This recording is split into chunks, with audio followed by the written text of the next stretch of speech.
നമ്മൾ ഇന്നത്തെ വീഡിയോ പരിശോധിക്കുന്നത് മൊബൈൽ ഫോൺ ഉപയോഗിക്കുന്ന ആളുകൾ തീർച്ചയായിട്ടും അറിഞ്ഞിരിക്കേണ്ട, അല്ലെങ്കിൽ പ്രത്യേകിച്ച് ഗൂഗിൾ ഉപയോഗിക്കുന്ന ആളുകൾ, ഗൂഗിൾ പല കാര്യങ്ങളും സെർച്ച് ചെയ്യുന്ന ആളുകൾ തീർച്ചയായിട്ടും അറിഞ്ഞിരിക്കേണ്ട വളരെ ഇമ്പോർട്ടൻ്റ് ആയിട്ടുള്ള ഒരു ഫീച്ചർ ഞാൻ കാണിച്ചുതരാം. അവിടെ ആദ്യം ഗൂഗിൾ ഓപ്പൺ ചെയ്യാണ്. അതിനകത്ത് നിന്ന് എന്തെങ്കിലും ഒരു കാര്യം ഞാൻ സെർച്ച് ചെയ്യാണ്.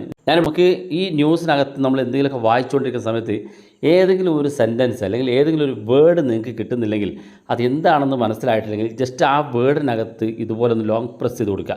താഴെ ഇതുപോലെ ഓപ്ഷൻ കാണാൻ സാധിക്കും. ടാപ്പ് ടു സീ സെർച്ച് എന്നുള്ളൊരു ഓപ്ഷൻ ഇവിടെ കാണാൻ സാധിക്കും. ജസ്റ്റ് അതിനകത്ത് ക്ലിക്ക് ചെയ്ത് കൊടുക്കുക, അല്ലെങ്കിൽ മുകളിലോട്ടൊന്ന് ഇതുപോലെ സ്വൈപ്പ് ചെയ്ത് കൊടുക്കുക. സ്വൈപ്പ് ചെയ്യുമ്പം ആ വേർഡ് നമ്മൾ സെലക്ട് ചെയ്തിരിക്കുന്ന സെൻറ്റൻസോ അല്ലെങ്കിൽ വേർഡോ അതെന്താണെന്ന് നമുക്ക് മനസ്സിലാക്കണമെന്നുണ്ടെങ്കിൽ താഴെ അതിനുള്ള ഓപ്ഷൻ ഇവിടെ കാണാൻ സാധിക്കും. സീ മോർ എന്നുള്ള ഓപ്ഷൻ ക്ലിക്ക് ചെയ്ത് കഴിഞ്ഞാൽ അതെന്താണെന്ന് കൃത്യമായിട്ട് ഇവിടെ മനസ്സിലാക്കാൻ സാധിക്കും.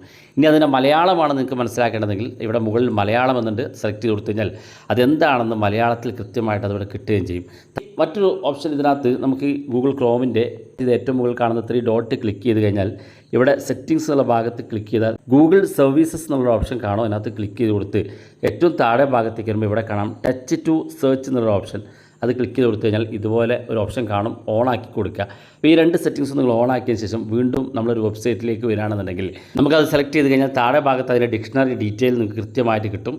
അതുപോലെ തന്നെ അതിൻ്റെ ആ ഒരു വേർഡിൻ്റെ പ്രൊണൗൺസിയേഷൻ എങ്ങനെയാണെന്ന് കൃത്യമായിട്ട് നമുക്ക് അറിയണമെന്നുണ്ടെങ്കിൽ ഇവിടെ സ്പീക്കറിൻ്റെ ചിഹ്നം കാണും. ആ സ്പീക്കർ ചിഹ്നത്തിൽ നിന്ന് ക്ലിക്ക് ചെയ്ത് കൊടുത്തു കഴിഞ്ഞാൽ ഷെഡ്യൂൾ അതിൻ്റെ പ്രൊണൗൺസിയേഷൻ കറക്റ്റായിട്ട് നമുക്ക് കിട്ടും. അതുകൊണ്ട് തന്നെ നമുക്ക് ഏതെങ്കിലും വേർഡ് കിട്ടിയാൽ അതിൻ്റെ പ്രൊണൗൺസിയേഷൻ ഏതാണ്, അല്ലെങ്കിൽ അതിൻ്റെ ഡീറ്റെയിൽസ് എന്താണ്, ഡിക്ഷണറി ഡീറ്റെയിൽസ് എങ്ങനെയാണെന്നൊക്കെ കൃത്യമായിട്ട് നിങ്ങൾക്ക് കിട്ടും.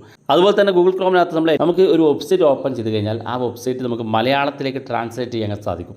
അപ്പോൾ ഇംഗ്ലീഷിലുള്ളൊരു വെബ്സൈറ്റാണ്, അല്ലെങ്കിൽ ഹിന്ദിയിലുള്ളൊരു വെബ്സൈറ്റാണ്, അല്ലെങ്കിൽ അറബിയിലുള്ളൊരു വെബ്സൈറ്റ് ആണെങ്കിൽ നിങ്ങൾക്കത് മലയാളത്തിലേക്ക് ട്രാൻസ്ലേറ്റ് ചെയ്ത് വായിച്ച് നോക്കാൻ സാധിക്കും. അതിനുവേണ്ടി നമ്മളിപ്പോൾ നേരത്തെ പറഞ്ഞ പോലെ 3 ഡോട്ട് ക്ലിക്ക് ചെയ്ത് ഇവിടെ ട്രാൻസ്ലേഷൻ എന്നുള്ള ഭാഗത്ത് നമ്മൾ ക്ലിക്ക് ചെയ്ത് കൊടുക്കുക.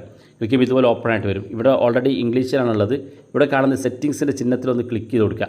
ക്ലിക്ക് ചെയ്യുമ്പോൾ ഇവിടെ കാണാം മോർ ലാംഗ്വേജ് എന്നൊരു ഓപ്ഷൻ കാണും. അതിനകത്ത് ക്ലിക്ക് ചെയ്യുക. ഇതിൽ നമ്മൾ ആദ്യം മലയാളം സെലക്ട് ചെയ്തെടുക്കുക. മലയാളം ഇതുപോലെ സെലക്ട് ചെയ്ത് കൊടുത്തു കഴിഞ്ഞാൽ നമുക്ക് നേരത്തെ കണ്ട ആ വെബ്സൈറ്റ് ഇതാ ഇവിടെ മലയാളത്തിൽ വന്നത് കാണാൻ സാധിക്കും.